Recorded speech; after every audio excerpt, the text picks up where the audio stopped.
The act of nuzlocking is an art. In many ways, it's the perfect challenge. A series of complex puzzles where finding the answer leads to the most satisfying sequences. As someone who just generally enjoys Pokemon, I enjoy the concept of challenging myself, to always find some opportunity to improve. This chance to improve comes from stepping into the world of ROM hacks. ROM hacks are often enhanced versions of Pokemon games that increase difficulty, make trainer AI smarter, and alter the experience of adding many quality of life changes. The most logical step for myself is to hardcore Nuzlocke a game that marries this enhancement of quality of life and demonstrates heightened difficulty. This is FireRed Omega, a revamped version of FireRed catering a new take on catchable Pokemon with diverse encounter pools and makes trainer battles much more difficult with competitive movesets and a higher level cap. To make things even more difficult, I am banning myself from using a damage calculator. That means I can't use one of these. Every damage roll, every crit, every possible line has to be considered now through a blindfold. Hi, I'm Ninesdead, and this video is my winning attempt of a calculus hardcore Nuzlocke in Pokemon FireRed Omega. Chapter 1: Escaping the Pit. FireRed Omega does something interesting immediately off the bat by changing which starter Pokemon you're allowed to take, giving the options of Magby, Elekid, or Smoochum instead of the regular Kanto trio. Up to this point on attempt 15, I had been picking Magby, because its evolution Magmar had been giving me the best attempt so far, and I wanted to continue with what was familiar to my success. To iterate the hell of FireRed Omega's early game, it's important to state that most attempts end before reaching the first gym. If the encounters aren't good enough, it's best to restart because it only takes a few minutes to run through and try your luck again. This early, it's best to target mons that can directly counter Brock and Misty, as those two are the easiest way to get sent back to the lab. I prioritize fishing in Viridian City and on Route 23, where I catch a Poliwag and a Barboach. On Route 2, the professor from Hoenn gives a random starter. Here, I'm hoping for either Mudkip or Trico, but I'm unlucky and end up getting a Torchic. Nothing wrong with it. Blaziken will be great later on, but definitely not what I need at the moment.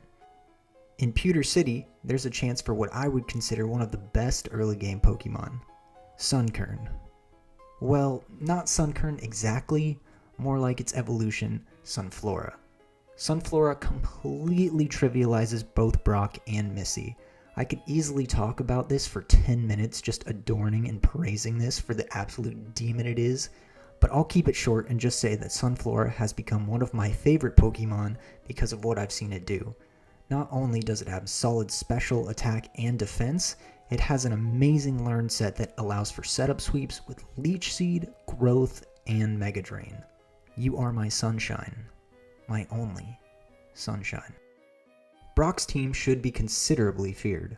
Rock Tomb's hurt, and his team's got good enough defense to not be fully swept. I lead the fight with Poliwag, putting Geodude to sleep with Hypnosis, and then switch in Sunflora, setting up a Growth, killing both Geodude and Rhyhorn.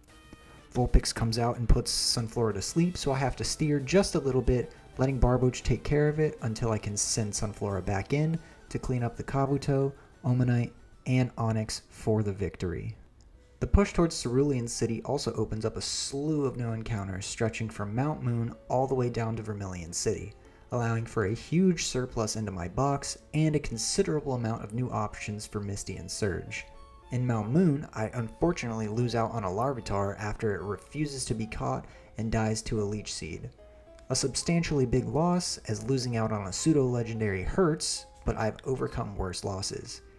In the Underground Path, the hiker gives me a Chikorita, and once we get to Vermilion City, there's a bit of encounter routing we have to do. The SS Anne is considered its own location in this game, and there we can fish with the Old Rod for a guaranteed Magikarp. This ensures we can catch a Feebas on Route 11, and increases my chance of catching a Carvanha on Route 6. With this specific routing, I am guaranteed a Chinchou on Route 24. Chinchou is incredible, as it knows the ability Volt Absorb, which makes it a strong pivot mon against Surge. In Vermilion City, I also choose to forego receiving the Kanto starter to try for a chance at a Dratini, which I am lucky enough to be able to hit. Incredible, and sincerely makes up for losing out on Larvitar. He's also a guy. I mean, look at him. Look at the IVs. Nearly perfect speed. After all this, we can finally challenge Misty, and this fight is a true testament to Sunflora's early game strength. Her lead Pokemon Staryu allows Sunflora to Leech Seed and set up 6 growths, maximizing special attack and giving me the ability to suck the soul out of the rest of her team. Wait, why did I write that? I was trying to say suck the life, but I guess that works too. Does it though? I don't know. I really need a co-writer.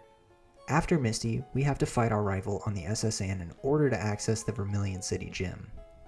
Magmar quickly handles his first 3 Mons, but this fight is where your rival actually becomes a challenge. I send out Lantern, Thunder Waving to paralyze and slow it down, but the damage being done is already too great. I switch around to mitigate the damage until I loop back to Lantern, where he is eventually killed because of a swift critical hit. Magmar is able to finish it up before almost dying himself, but this loss is horrendous. It instantly makes my fight against Surge much more difficult and significantly increases my chances of being sent back to the lab. Surge is one of the first true skill checks in the game, and in a run with no calculator, a solid plan is required to succeed. You'll need a solid ground type for this fight as well, because Surge's lead Pokemon Flaffy has no damaging moves, allowing for free setup with the ground type lead. One of the nearly guaranteed ground types you can get at this point is a really solid counter for Surge's team, however, Diglett. Also, why dig in Diglett Cave when you can cave in and dig for Diglett? But unfortunately, it's level 27. Diglett evolves into Dugtrio at level 27, making this encounter now useless as Diglett is statistically too weak to do anything effective against Surge's electric types. Thankfully, I still have a Sandslash and a Barboach. No ground types for this fight at all would be brutal. Surge leads with Flaffy, and I send out Barboach. The only thing Flaffy can do is drop my speed with Cotton Spore, so I max out my special defense with Amnesia before killing with a Magnitude. Chinchou comes out next and is nearly taken out with another Magnitude, and this is when things start to unravel.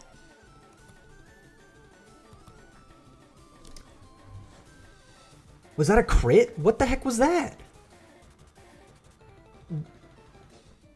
What just happened? Are you serious?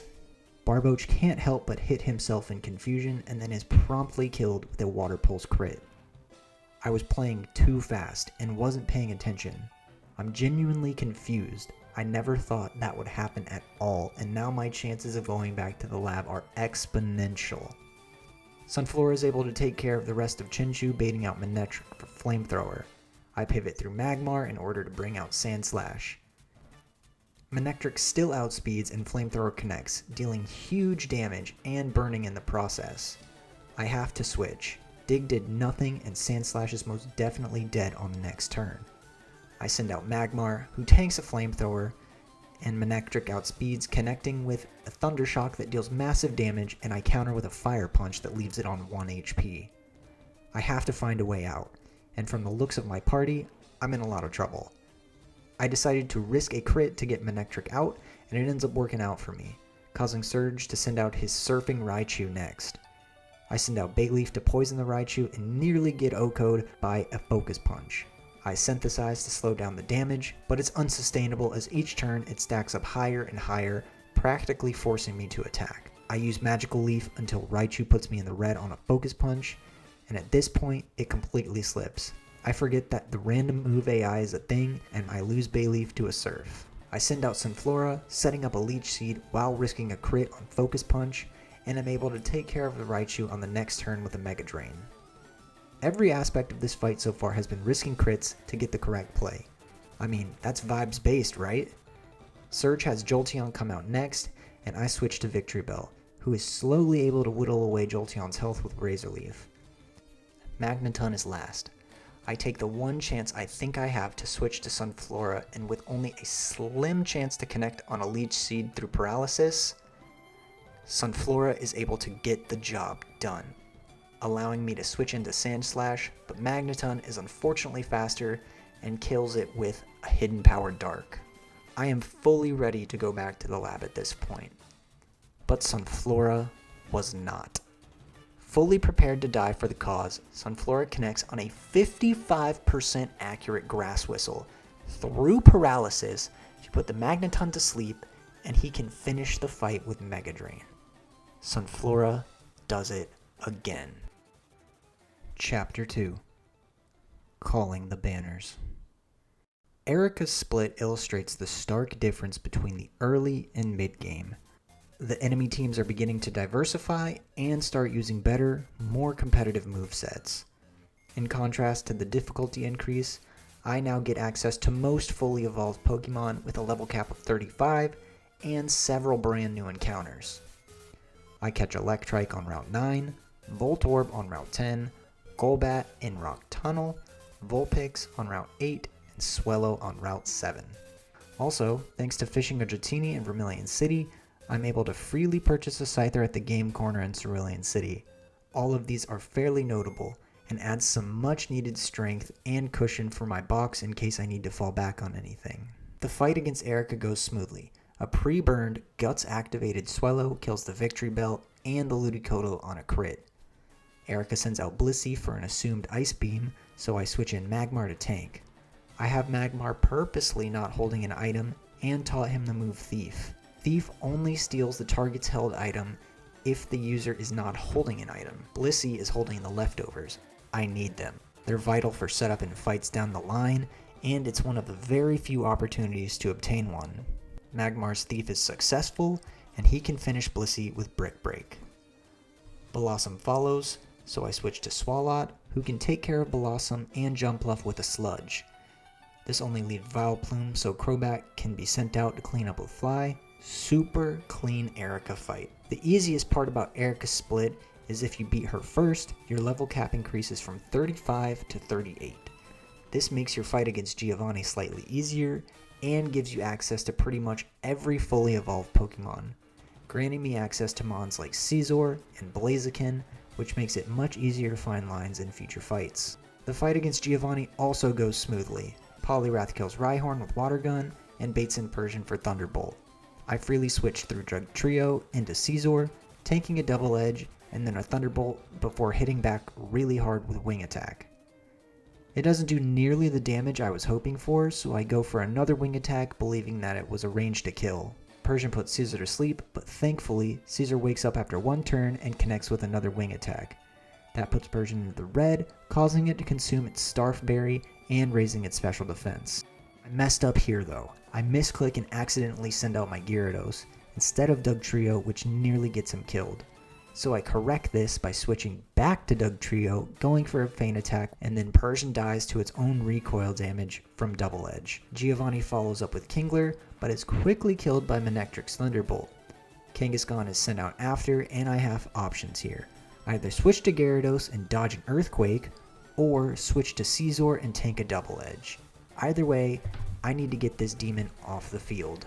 I switch to Gyarados, believing an Earthquake is coming, but instead a Double Edge hits, almost kills. Putting Kangaskhan into the red means a random move is now coming, so I decide to go gambling and switch to Poliwrath, who eats a Shadow Ball. Kangaskhan is faster and lands with a Double Edge, and I connect with a Body Slam hoping for a Para, but no luck. I'm anticipating another Double Edge, so I keep Poliwrath in because he's got really good defense, but Kangaskhan goes for Shadow Ball. I put it to sleep with Hypnosis. It only sleeps for one turn, but Poliwrath doesn't care and finishes it up with a Body Slam crit. The rest of the fight then comes to no consequence. Mightyena falls to a Brick Break, and Vibrava dies to Feint Attack. Only one difficult fight left in the split, and we can scale to a more difficult mid-game. My only true critique of this game are the hard level caps. Yes, this is great for gym leaders and true boss fights, but locking the cap for a mid-game rival seems a bit absurd. Typically, after Erica, the level cap should increase from 35 to 50. Instead, this rival fight in Pokemon Tower locks you to level 38. This is simply just to match his Electabuzz, the only true threat on his team, and the last skill check in the split. Magmar takes out Golbat, Manectric kills Celio, then the Demon comes out. I send out Blaziken, who tanks an Ice Punch, Electabuzz outspeeds and nearly one-shots with a Thunderbolt, and Blaziken does the same with a really hard-hitting Flamethrower. Blaziken is dead to a Thunderbolt here, so I switch to Dugtrio, who thankfully is fast enough to outspeed and kill with Dig. Demon down. The rest of the fight is simple. Curly is dead to a Feint Attack, and Houndoom dies to Brick Break. On to Koga. This split opens up 11 new encounters, all of which can heavily fortify the status of my box. These encounters stretch from Pokemon Tower in Lavender Town all the way to the Safari Zone in Fuchsia City. I catch a Duskull in Pokemon Tower, Snorlax on Route 12, and choose to finally hatch the Togepi egg I got in Pewter City on Route 15. I also fish for a Seadra on Route 13, who is incredibly valuable for several upcoming fights and has the stats to qualify it as an E4 Mon.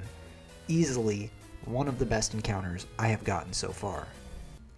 The Safari Zone is also open as a place where I have the freedom to choose what I think I need, and having already caught a Dratini, there's no need to fish for the guaranteed one. I opt for the Safari Zone East to hopefully bolster my box with another ground type like Trapinch or Baltoy or Geodude. But I get stuck with a Cacnea.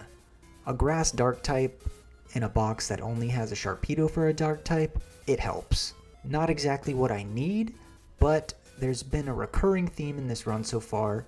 This game gives me just enough to work with. FireRed Omega has shown me that with Nuzlocking, there's a consistent ebb and flow between giving something I can use in the moment, then removing what I no longer need. It's clear and evident, but I understand this and have the feeling that this run is meaningful. It's special.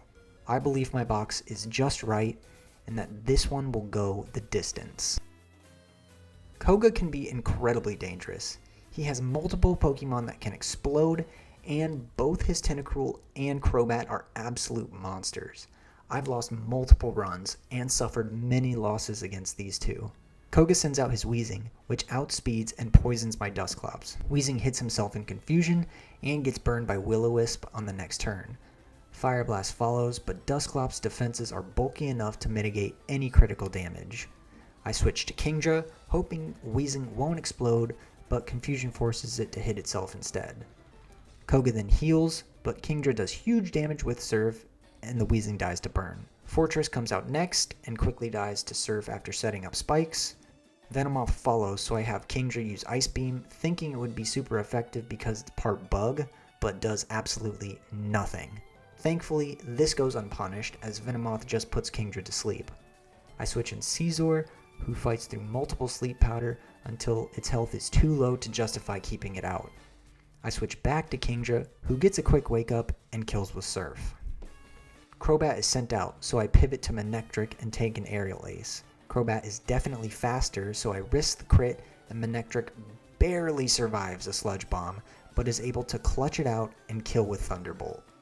I keep Manectric in as Tentacruel follows. I need a kill here with Thunderbolt, and I believe that my Electric Wolf can get the job done.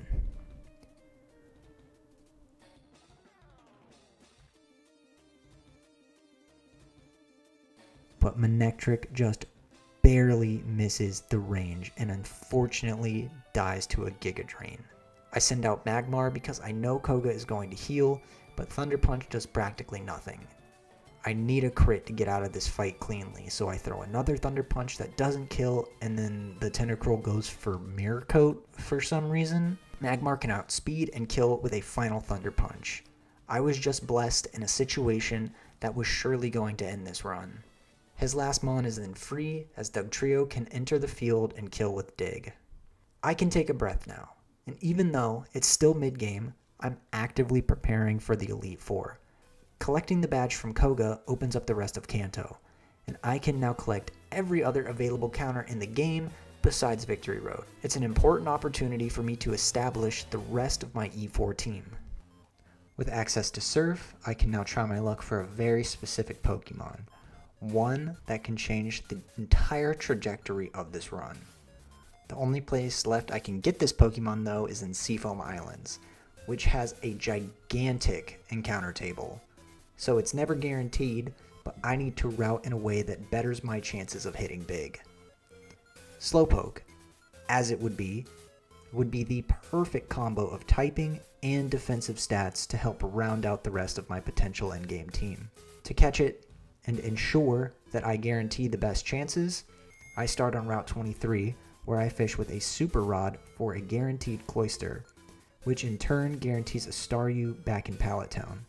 Also another potential E4 Mon. And before anyone says anything about this being against the rules, I clause this with the consideration that other Mons were allowed after taking gift Pokemon, and that has been a rule I've been playing with since I started this challenge. With the promise of Staryu now, the odds of catching Slowpoke are much more likely. The area I'm targeting in Seafoam Island is B2F, where I already have Shelder, Staryu, and Zubat now duped. With these dupes, I have over a third of the chance to get the Slowpoke. I turn off my repels, I roll the dice, and there he is. Salmon. Also, the power plant is finally operational, and I end up snagging myself a Pikachu. Raichu is a fantastic addition to my box, and this mouse is the perfect replacement for the hole left by Manectric. The scariest part of the Sabrina split is that I need to fight this demon once more. Only this time, the danger is twice as high. Electabuzz's moveset has coverage for practically everything in my box, and I know nothing can reliably one-shot it, so I need to play carefully. I lead with Starmie, fully confident that a Thunderbolt can kill his Crobat, but it doesn't, and Starmie gets put to sleep. One turn, and I already feel things going south. I switch to Magmar, killing with Thunder Punch, and he switches to Walrein. The funny thing about Gen 3 AI is that it seems to foam at the mouth for stat control. It wants to be faster, hit harder, and sponge hits if it has the option. If the ability to do so is there, it will only ever opt to those stat increasing moves. In Walrein's case, that move is Curse, which increases its attack and defense. But none of that matters, because Blaziken, my fiery, bipedal chicken, has enough attack to kill Walrein with 2 Brick Breaks before the Walrus can even attack, effectively baiting in Gardevoir. This is a free switch into Cacturne, who can kill with Feint Attack. And then, the Yellow Demon comes out. I need a damage roll to go my way. Dugtrio goes out and tanks a Cross Chop. Dugtrio can then outspeed, but Dig won't kill. Electabuzz misses a Cross Chop, and Dugtrio can finish the job with Dig. The fight with Giovanni follows directly after this one, and while he has a distinct team of hard hitters, they're no match for Kingdra. Kingdra only needs 1 Dragon Dance to outspeed every Mon on his team. Houndoom dies to Surf, Flygon to Ice Beam, then Nidoking and Rhydon fall to super effective Surfs. Cloyster comes out and he can explode, but Poliwrath has the ability Damp, which prevents self-destructing moves. Poliwrath lands a Body Slam that is able to paralyze, and I switch into Starmie to then kill with Thunderbolt, leaving only Persian in the back. It's simply cleanup at this point, and Persian falls to Strength from Caesar. Simple, clean, surgical. The fight with Sabrina marks the end of this split, and if I can get past her, it transitions the run from mid to late game, leaving only 8 mandatory fights left. Sabrina has never given me any trouble in the past, and the meta for fighting her is teaching one of your own Pokemon the move Snatch, and stealing every Calm Mind possible from Mr. Mime. Her lead Pokemon Mr. Mime only knows stat-changing moves, making it the perfect opportunity to boost my own stats off of stolen Calm Minds, then sweeping with Dark-type moves. However, my team this time around is much weaker for this kind of fight, and the only Mon I have that can both learn Snatch and reliably outspeed her Psychic types is Crobat. Things do not go nearly how I hope though. I use Snatch until Crobat no longer has PP for the move, but mine primarily uses Reflect, and I can't set up the way I need to. I don't have the necessary stat boosts either, so I need to steer from what I'm trying to do. And because I Confuse Raid, I gave Mime the opportunity to set up Calm Minds where I should have been using Snatch, and I can't reliably kill it anymore. Mime sets up both Light Screen and Reflect, and a Crunch does no damage. Unluckily enough, Crunch leaves Mime on 1 HP, and Baton passes through Confusion, passing its stat boost to Gardevoir. I switch to Cacturne, the only Pokemon I have that can counter and set up spikes. Gardevoir snaps out of confusion and only ever uses Wish, making it easy for Cacturne to dispose of the Calm Minds that Crobat failed to steal. Jinx comes out and sees kill with a stab, super effective Blizzard, so I send in Slowbro, who shrugs it off and does huge damage with a Shadow Ball. Alakazam follows for Thunder Punch, so I switch in Cacturne to tank and pivot to Snorlax, who has the ability Thick Fat to tank the following Ice Punch. Here's where things could have gone off the rails. While switching in Snorlax, I misclick Sleep Talk when I meant to use Crunch, essentially losing a turn and making my position on the field way weaker than it should have been. If it doesn't go that way, Alakazam is likely dead to a Crunch on the next turn, and I don't get the special defense drop. Instead, I'm forced to use Rest, consuming my Chesto Berry before I am ready to, and resetting the fight with a statistical disadvantage. But the disadvantage is too great, as Zam's Psychics now do way too much damage, and I'm forced to pivot through Cacturne into Scizor. Alakazam lands a Thunder Punch, paralyzing in the process, but Scizor shrugs it off and kills with Strength. Mime comes back out and immediately dies to spike damage, and then Espeon is sent out in its stead. I switch to Cacturne, dodging a Psychic. I spam Feint Attacks until Espeon passes a Calm Mind to Gengar, taking huge damage in the process. Here I make the decision that this Gengar is too dangerous to switch into. I have confidence in Cacturne being able to tank an Ice Punch, and I decide to risk, hoping that Cacturne can hold.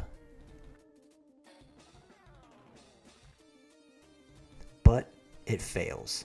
Cacturne dies, and this situation becomes much more dangerous.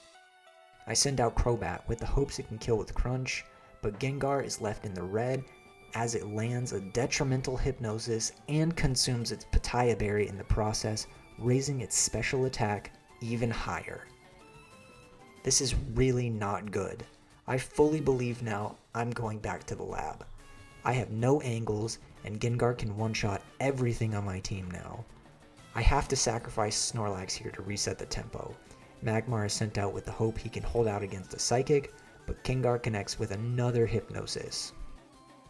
I hope for a first turn wake up, but Magmar stays asleep and holds on against a super hard hitting Psychic. I don't see an out, as Magmar sacrifices itself and my chances of wiping grow inch by inch. Slowbro is the only saving grace now. Fully expecting to be put to sleep, I send him out, and then Gengar misses the Hypnosis, allowing Slowbro to kill with Shadow Ball and saving the entire run. Slowbro can then clean up by one-shotting Espeon, earning himself official Guy status. Those deaths were horrid, losing some of the best Pokemon in my box. But something flipped. A situation like that should leave me feeling deflated, but I simply don't. In previous attempts, I surely would have lost here. By sheer luck, and a little bit of RNG rolling in my favor, I made it through with some still really good Pokemon. And with this victory pushing me into the late game, I think, through some lens, I can see the finish line. Chapter 3: Storming the Castle. With the final 2 splits in the game before the Elite Four, there are only 2 truly difficult fights left. Blaine, the Fire-type gym leader, and Giovanni for the final time. The lack of mandatory trainer battles makes this section of the game very quick, as these fights immediately follow one another, and with the abundance of water types this game affords you, there should be no shortage of answers to Blaine and his team of fiery devils. Normally, having a Whiscash here is key, as you can pivot around Thunder Punches and kill with Earthquake after setting up Dragon Dances, but unfortunately for me, that possibility died all the way back at Surge. Rest in peace, Denim. Other solutions to this fight include setting up Rain, having the damage fire types can do, and doubling the strength of water type moves. Milotic is my lead here, and pre-burn to activate the Marvel Scale ability, doubling her defense stat. This makes setting up against Blaine's Arcanine much easier. The only damaging move he can use is Extreme Speed. He can't rest, I've done no damage, he's not incentivized to use Fire Blast or Roar, so I set up a Rain, and switch to Kingdra. Fortunately, because extreme speed always moves first, Kingdra has to hold out and not get crit on the switch. But with Swift Swim and rain boosted Mystic Water, Kingdra becomes death itself. Surf one-shots Arcanine, Ninetales, and Typhlosion before the rain stops and Solrock comes out. Surf is still strong enough to kill here as Solrock is eroded away, bringing out Blaziken. I pivot to Dragonite, who I can finally use now, resisting the Sky Uppercut that surely would have killed Kingdra. A Surf from Dragonite isn't enough to kill, but thankfully it misses Fire Blast on the following turn, and the chicken dies. Magmar is still in the back, but this fight is pretty much over. Dragonite completely walls and can kill with Surf. Giovanni is all that stands now between myself and one more attempt at climbing the mountain. Giovanni's team is gross. Flygon that can Sandstorm and crush you with Rock Slide, Destiny Bond Cacturne with Sand Veil, and Tyranitar who, if you let him set up Dragon Dances, your team is gonna get eviscerated. I've lost runs here before, and while it never feels good to lose, the losses I've taken have brought something to light. I know Giovanni's weakness. Kingdra. With one roll of Dragon Dance and a Mystic Water, Kingdra is strong enough to take out Giovanni's demons in 4 turns. Flygon will be faster on the initial opening, and it's at random if it will either Sandstorm or use Earthquake. If it decides to Sandstorm, it will save HP on Kingdra for whenever Tyranitar decides to come out. Flygon comes out, and fortunately for me, uses Sandstorm. I'm thrilled with this, as my condition for winning has just been fulfilled. Kingdra dances, and then takes out the Flygon with a quad super effective Ice Beam. And now, the Demon. Remember earlier when I said this game froths at the mouth for stat control? Well, it does that most specifically for the speed stat. The enemy trainer wants to move first and will do whatever it can to achieve this through either A, speeding itself up, or B, slowing you down. Because Tyranitar doesn't see a kill and sees that I am now faster, it will only use Dragon Dance until it can either outspeed or kill. This leaves it incredibly vulnerable, as I can now kill the Sand Kaiju before it even has the opportunity to attack. Weakness exposed. Giovanni. Kingdra can now collect an easy 3-mon chain kill after Rhydon falls to a Surf, and this baits in Swampert. I pivot to Dragonite to dodge an Earthquake. Swampert's only other attacking move is Hydro Cannon, so, making his first appearance since Surge, Sunflora is sent on the offensive. Dodging 2 Hydro Cannons before sucking the soul out of Swamp. Did I seriously use that same line again? Why did I write that? I guess I mean, I guess Sunflora is just really good at that. You know, like sucking, but like in an affirming, you know, like we're just friends kind of way. I'm getting way off track. Sunflora kills Swampert and baits out Persian for Icy Wind, but switching in Caesar only leads to Persian missing a Hypnosis.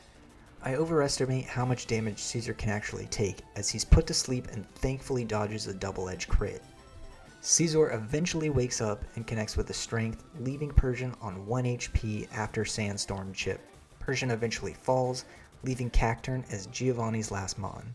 I switch to Blaziken, who can end the fight with Flamethrower. And with the 8th badge firmly in my grasp, my confidence grows ever more. I'm nearly at the peak, and all I have left is to climb the Indigo Plateau. Chapter 4. Assuming the Throne. The final stretch of the game consists of mostly strategy sessions, working to craft an unbreakable team that won't falter even if things go wrong. I need this team to be everything the others weren't. This is for attempt 9, and this is for attempt 3. There are only 6 mandatory fights left, and 5 truly difficult ones. 1 rival fight outside of Victory Road, and the entirety of the Indigo Plateau. Lorelei, Bruno, Agatha, Lance, and my rival once more. Pre-Victory Road rival is a cakewalk. The level cap is 69 to match Lance's Dragonite, so I have a pretty hefty level advantage. Raichu kills Crobat, Dragonite kills Sceptile, and Raichu comes back out to kill the Walrein. Electabuzz comes out, so I switch to Scizor to tank a Cross Chop that crits, and I pivot through Kingdra to tank a Fire Punch baiting Volt Tackle for a free switch into Dugtrio. But Electabuzz goes for Cross Chop instead. Dugtrio can thankfully outspeed and kill with Earthquake, leaving Houndoom next. So I switch into Blaziken and kill with Brick Break, leaving only Gardevoir in the back. I send out Scizor to tank the incoming Psychic, and pivot to Dugtrio to dodge the incoming Thunderbolt, but Gardevoir Calm Minds instead. I pivot over to Kingdra, tanking a Magical Leaf, and I forget about the Calm Mind that was set up on the previous turn, and decide to Surf, which does little damage. Kingdra then takes huge damage from a Psychic that thankfully doesn't crit. It's here that I make the tactical decision to sack Dugtrio. He's not needed for my Elite Four team, and at this point, it's the only logical choice to reset the tempo in this fight and prevent anything else disastrous from happening. After bailing me out of so many terrible rival fights, you can rest now, forever in the void. Dirt. With Dugtrio's sacrifice, Dragonite can come in and finish the fight with Wing Attack. We can continue the climb. Victory Road is a leisure stroll as there are no mandatory fights, and not before long, I am knocking on the door of the Pokemon League, and oh my goodness, I'm as white as a ghost. The E4 team is crafted in a way that allows me to limit errors, crafting lines that only require 1 to 2 mons per fight. This team consists of Scizor, Slowbro, Dragonite, Kingdra, Starmie, and Raichu. A majority of the strategizing for this E4 runs through Scizor, being able to tank hits while setting up agility and Swords Dance before baton passing to the true demons. I adorn the lock-in cap, and the road to the Hall of Fame is set before me. Lorelei is first with her crispy cold ice types. I lead Scizor against her Dugong. It initially outspeeds before I'm able to agility, giving Scizor the opportunity to now set up a second agility and dodging a crit on a Surf. A third agility now ensures that passing to Slowbro will now outspeed her whole team. With this, I pass the speed to Slowbro and proceed to set up 6 Calm Minds. Slowbro can now dismantle her entire team. Psychic kills Dugong, Lapras, Milotic, and Walrein, while her own Slowbro and Wigglytuff fall to Surf. The strategy for Bruno is nearly identical to Lorelei. Slowbro needs the speed to be able to set up enough Calm Minds to sweep. Scizor is also at risk here. If Steelix crits with Earthquake, it risks the chance of throwing off the setup. Scizor opens with an agility and thankfully takes the Earthquake. Scizor is also able to survive a second Earthquake with no crits before passing the speed to Slowbro. Slowbro comes in, tanks an Earthquake, and protects on the next turn to recover HP from leftovers. Slowbro now only needs 1 Calm Mind to give it the edge to kill everything with ease.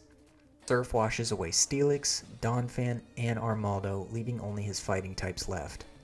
Machamp comes out, but Slowbro shows why he's the real freaking deal, outspeeding and killing Machamp, Poliwrath, and Hitmontop, all with Psychic.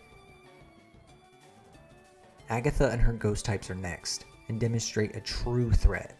Her lead Pokemon Shedinja has the ability Wonder Guard, which means it can only be hit with super effective moves. However, it only has 2 damaging moves, Silver Wind and Shadow Ball, both of which Caesar resists, leaving a perfect opportunity for more setup strats. There's a lot to risk in this fight, as the AI could do basically anything, and I have to set up just enough to kill most of Agatha's team while dancing around it, setting up its own Swords Dances, and potentially killing whoever I try to pass to. Caesar opens again with agility while Shedinja dances. I don't need a full setup here, but to ensure I have enough damage, I go for 2 Swords Dances before passing to Dragonite. Thankfully, on both turns I decided to dance, Shedinja opted to protect itself. I pass the baton to Dragonite, and in the process, tank a super hard hitting Shadow Ball. Shedinja is also super dangerous here because it has a Focus Band, which gives it the slight chance to survive any damage it takes. Dragonite connects with a Wing Attack, and thankfully kills. This pulls out Agatha's Demon Gengar for Ice Punch. The agilities from Caesar gives Dragonite just enough speed, but I am unsure if Wing Attack will kill here. Wing Attack connects, and Demon down. I can breathe easy now, knowing that Dragonite can see this fight through to the end. Wing Attack kills Crobat, Sableye, Misdreavus, and Hypno. Lance is the true champion of this game, and the furthest I've ever gone. I wiped in miserable fashion in Attempt 9 because his team is truly demonic. Choice Band Aerodactyl, Dragon Dance Salamence, and his 2 deadly Dragonites. For me, this is Retribution, and this time I only need 1 Mon to finish it. That's right, 1. When strategizing for this fight, I learned that Starmie is a true counter to everything Lance could possibly use. The combination of speed and special attack spells Kryptonite for Lance and his dragons. Although the damage ranges are unknown, I feel pretty confident that Starmie can sweep here, and if things go south, I have Kingdra and Raichu in the back for support. Starmie instantly proves why it's one of the best Pokemon in the entire game by OHKOing Lance's first 4 Mons. Charizard follows and is the only Pokemon that can tank more than 1 hit. Surf doesn't kill and puts him into Salac Berry range. Charizard can now outspeed, and all Starmie has to do is survive 1 Fire Blast, and this attempt is going to go all the way. Blast Burn connects, and Starmie holds, finishing off Lance's final Dragonite and essentially winning me the run. But wait, I still have 1 more fight, right? Well, yes, I do, but the champion fight in this game is kind of a free win if you get the right setup. The champion's lead Pokemon is Heracross, which holds a Choice Band, which means whatever move it uses, it will be locked into. It also has a set of moves that can be very easily abused by setting up through Pokemon that have those immunities. For this fight, leading Caesar again most likely means that Heracross will use Earthquake. That's because it sees a 4 times super effectiveness and probably sees that it outspeeds and kills Caesar. If I lead Caesar and then switch to Dragonite, Earthquake will do no damage and guarantees me the victory as I can set up 6 Dragon Dances and then sweep. Listen, I get it. The champion fight is supposed to be the most intense battle in the entire game, but I'm on my 15th attempt and I didn't really want to start over again, so I did what I had to do. Caesar baits the expected Earthquake from Heracross, Dragonite switches in, and proceeds to do exactly as I planned. 6 Dragon Dances, 6 easy kills, and FireRed Omega has been conquered with a deathless 4 Pokemon Elite 4. I can say a lot about this game. It will always mean something to me being the first ROM hack I ever beat. I can say that this was special to me. It's shown me a lot about what I can do, and gives me the motivation to keep striving to be the best Nuzlocker I can be, and to keep trying different Pokemon challenges in the future. If you made it to this point in the video, thank you. I spent a lot of time working on this, and it means a lot that you stuck around. If you enjoyed this video, I would appreciate it if you subscribed to my channel. I play difficult Pokemon games, and am working on exciting new challenges all the time. But that's it for now. Thanks so much for watching, and I'll see you all in the next one.